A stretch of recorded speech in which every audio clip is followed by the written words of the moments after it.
Hey, what's up everybody? I am the Challenge Noob and welcome back to an episode of Pokemon Nuzlocke. In this episode, we make it to Rustboro City and some pretty interesting things happen along the way. So let's get started. Here I just check my Pokemon and remember what's going on, what's happening, especially after Shroomish kicked our butts last time. And here I get ready to have this battle. This double battle. That's why I did that little Pokemon switch right there. So the plan for this video is just to train up and then hopefully try and take on the first gym pretty soon, but I don't want to rush it. Alright, C-Dot, you're going down. I want to spam the C-Dot down. That's why I have both Andrew and Michael attack it, because it's grass, but it's only level 6. So yeah, I just took it down in one shot. It was a critical hit, so that wasn't a problem at all. And Lotad shouldn't be a problem. Nice level up. That's what we're going for. And another nice level up. That was a cool double header. Thanks, C-Dot.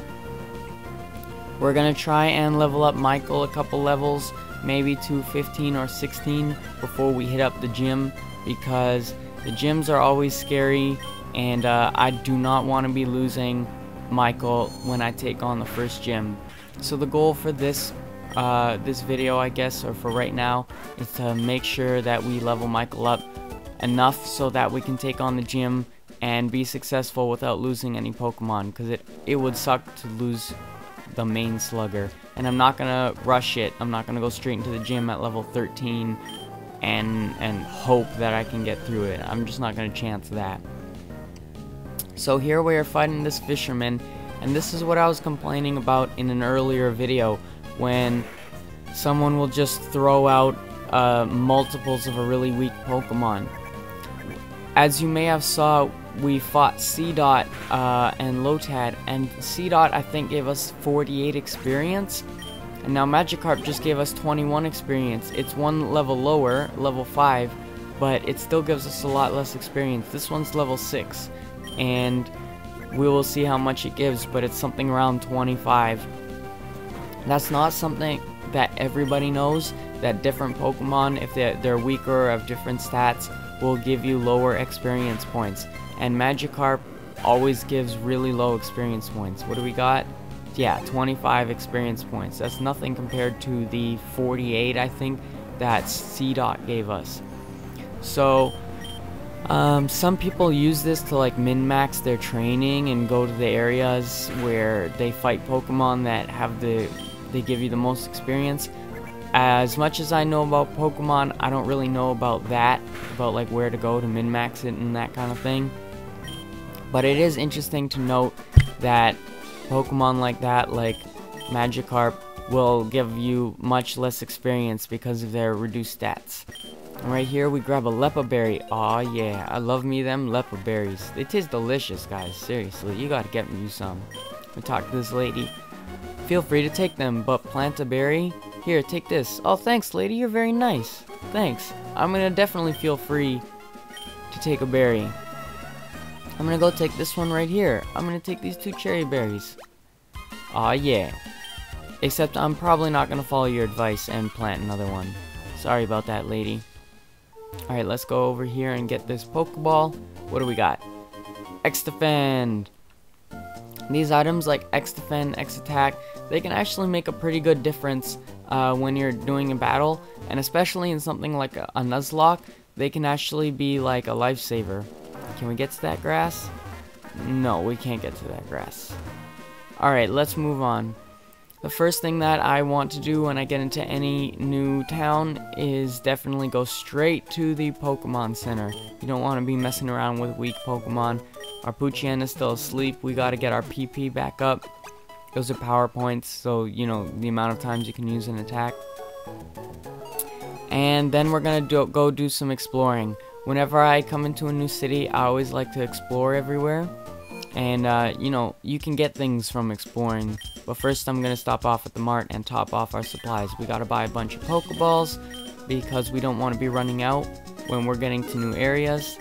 And get some potions. We have only got one left. When I saw that, I said, oh boy, we better grab a bunch. Potions can be very important in Nuzlocke. Make sure you don't get yourself killed. And I just check what else I've got and see if I need to buy anything else. And yeah, I get one escape rope, because escape ropes can be a lifesaver if you're getting your ass kicked in a cave, especially if you're in a Nuzlocke. You're gonna want to get out of there and heal up. Yeah, it's a just in case item. So as I was saying, I'm gonna go to all the buildings. I like to always go to the buildings because you can get things. Like, people will give you things when you go into the buildings, and sometimes they can be important. And something actually happens in this video where that kind of comes into play anyway. And right there we got a premier ball. So yeah, as you can see, whenever you go into buildings, you always have the chance of getting things from the NPCs. So I always like to explore. Part of the reason why I like Pokemon in general is just, you know, I like the fun of exploring and seeing the new regions and the new maps. So the new video games like X and Y, well, they're not out yet, but Black and White, like, they have some cool new regions, and that is something. I know I was talking about how I didn't really like them, but I do like the regions. Each new subsequent game, they get really creative, or so far they've gotten really creative with finding new ways to make the regions pretty interesting. Right here we go to the Cutter's house, and this is probably the most important NPC. He gives us our first HM, he gives us Cut, and I'm pretty sure we're going to need that to advance in the story. So that's, you know, that's right there is just an example of why it can be important to walk around and talk to the NPCs. Because I remember, I think when I first played this game, I just couldn't find Cut for the life of me. Maybe it was this one, but, you know, there are definitely reasons why you're going to want to walk around and go talk to the NPCs inside the buildings. Ah, sorry guys, I'm just stretching out. I'm in a little bit of pain. Anyway, we're just continuing our exploring. Right here he says, "Can you cheer up my daughter? Do you have anything, oh, babysat. No, it says daughter, yeah. Do you have a funny word? Yeah, I've got a funny word, man. Here we go, check this out.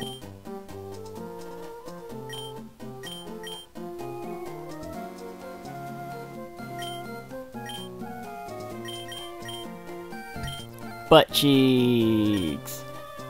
How does she like it, huh? Butt cheeks, butt cheeks. Oh, she's not smiling? Wow, you suck, kid. Butt cheeks pretty funny. It's hard coming up with meals every day. Well, I can imagine how it would be hard coming up with meals every day. Sometimes I have trouble even keeping myself well fed. So we're just gonna continue on here. He's telling us about trading and the gym badges. In the old games, it was more difficult than in the new games when you traded. I'm pretty sure that in the old games, if you got your first gym badge, it was Pokemon up to level 20 will obey you, something like that. And then if you got your second gym badge, nothing happened. But then once you got your third, it would be Pokemon up to level 40 would obey you. Like, it was something like that. You would get one badge where Pokemon would obey you, the next one wouldn't do anything, and the one after that would do something. So it made it difficult because they level so damn quick, and the third gym, like, sometimes you're gonna want to be over level 20, but you couldn't because they wouldn't goddamn obey you. In the new games, I'm pretty sure you get 10 levels with each badge. So first level is 20, first badge is 20, and then it's 30, and so on and so forth. Right there, he asked, do you want to trade routes for C-Dot? Well, we could do it, but heck no, I want to keep Andrew. But even still, I'm not going to be doing any trades throughout this playthrough, because it essentially breaks the rules of the challenge that you can only capture the first Pokemon. There was a lot of students, but I said, no, I'm just going to talk to this guy. He's probably the only important one. He does his little dance, and then he gives me a quick claw. So throughout this kind of exploration, we got a Premier Ball, we got HM1 Cut, which is really important, I think it was 1, And we got Quick Claw, and I throw Quick Claw straight onto Michael because he is slow. Like, Andrew's even a lot faster and he's a couple levels lower. That's just the stats of a Mudkip though. Like, part of playing Pokemon is knowing or getting to know the stats of your Pokemon and knowing what they're strong against. That can really help when you're playing vanilla, but it can really help a lot more when you're playing Nuzlocke, because it can help with, you know, deciding which Pokemon to switch to, and it can help with things like X defend, X attack. You can account for what you're weak against. You can count for your weaknesses. Pikachu to a Pikachu? Nah, that's cool. That's cool. And like, for example, speed, your Pokemon's speed also affects things like being able to run from battle.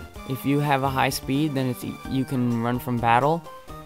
So knowing if your Pokemon has a low speed, or knowing which Pokemon has a high speed, can help you be able to run from battles easier. And in Nuzlocke, that can be important if you know, if you have low HP or something like that.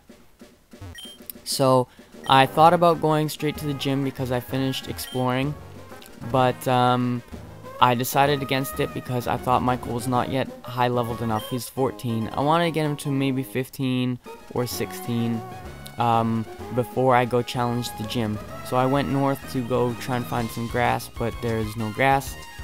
So I'm just gonna hop these ledges, and we're gonna go east, I guess, to go into the grass. So here we're gonna be doing some training.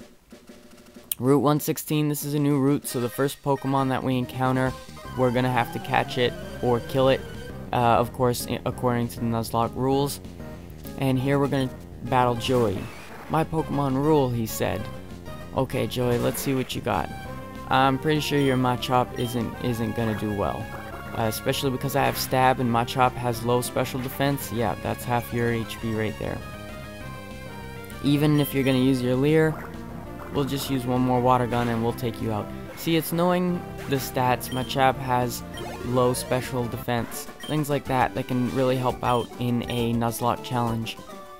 And we're almost leveled up to level 14, and let's search for a Pokemon and see what we get.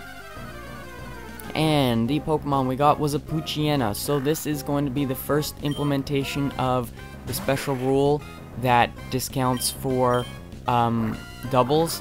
Because we've already caught a Poochyena, we're not going to count this Poochyena as the first Pokemon that we encountered in this region. So we can freely kill it and encounter another Pokemon until we don't have doubles. And then that is counted as the first Pokemon that you saw in the region. And as you saw, we just grew to level 14. So we are very quickly approaching our goal. If you want to stop, press B to cancel the evolution. I don't think I've ever canceled the evolution. I don't actually know anybody that ever even has. That's kind of an interesting thing. I don't really see a reason not to. Maybe from an RPG perspective, if you like a certain Pokemon, but definitely not from like a min-maxing trying to win perspective. Of course you're going to want to evolve your Pokemon. But evolving is half the fun. I don't see why you'd want to keep something. Anyway, we're taking out this Wurmple. Wurmple's not really a problem. He has generally low stats. And now he's going to send out an Nincada. I'm not entirely sure how to pronounce that. But that sucker is going to go down no problem because Water Gun is super effective. Super effective plus Stab, not even a problem. So thank you very much for the 111 experience points. That's a lot more than 20 that Magikarp was giving us a little bit earlier. And we found a Repel. For anybody that doesn't know, Repel works based on your Pokemon's level. So the lead Pokemon in your party, you won't encounter Pokemon that are lower level than that. Oh gosh, she used a Shroomish. Guys, if you watched my last episode, you know the problem that I have with Shroomishes. But I have a lot of HP. We're just gonna try and take this sucker down. Let's see what happens. But man, that Tackle plus that Absorb, it barely does any damage. Shroomish seems to have like a high defensive stats. And there again, the Tackle didn't do very much. It looks like it would take 4 or 5 tackles, and it does a lot more damage with its absorbs and regains health. So here I decide, okay, it seems to have high defense, so I'm gonna switch to Andrew, because Andrew has got Andrew's got Confusion, which is a special attack, and maybe Shroomish is gonna have low special defense. So here, let's use some Confusion, and let's see what happens. There we go, it does a lot more damage. Now it's gonna try and use Absorb, but it's not super effective anymore, and it does a lot less damage, and I guess routes must have higher special defense. For those of you that might be like thinking, oh, that I know all the stats, I definitely don't. I just I know some of them, I guess, intrinsically, but I don't like completely know them. I haven't looked them up. You know, it's just from witnessing the Pokemon in battle and knowing that certain types, like psychic Pokemon, are generally glass cannons. And so here we encounter a Nincada, and this is going to be counted as the first Pokemon that we've encountered in the new region. So it's either catch him or kill him, and then we miss out on being able to catch a Pokemon. So I am, of course, am going to try and catch it. I'm not sure if I'll ever use it. I don't know its type. It might be Steel Bug, or Rock Bug. I'm not sure actually. I don't remember. I don't see what we'd use it against. I guess maybe Psychic Pokemon if it has good bug moves. I've never been the person that catches bug Pokemon. But I always like to catch Psychics. They just go with my playstyle. I just like glass cannons. I don't like slow Pokemon. Like Michael, as much as I like Mudkips, he's slow, man. He's really slow. And his attack's not that high either. He has high, half-decent defensive statuses, or not statuses, but like stats. And we name him Bugsy. Anybody that's watched Pokemon knows Yu-Gi-Oh, excuse me. They know Bugsy. He threw Exodia out. I was so mad. I don't know if that's how it's spelled, but that's how it's spelled now. And here we catch an Abra, and I was pissed. I was saying to myself, well, why couldn't Abra be the first Pokemon that we encountered? I love Alakazam. He's very powerful. He's really fast and he's really strong. He's the epitome of a glass cannon because he has super low defensive stats. But it fled anyway, so maybe it was a good thing. Here we see a Tailo, and Tailo's a very fast Pokemon, and Michael is not.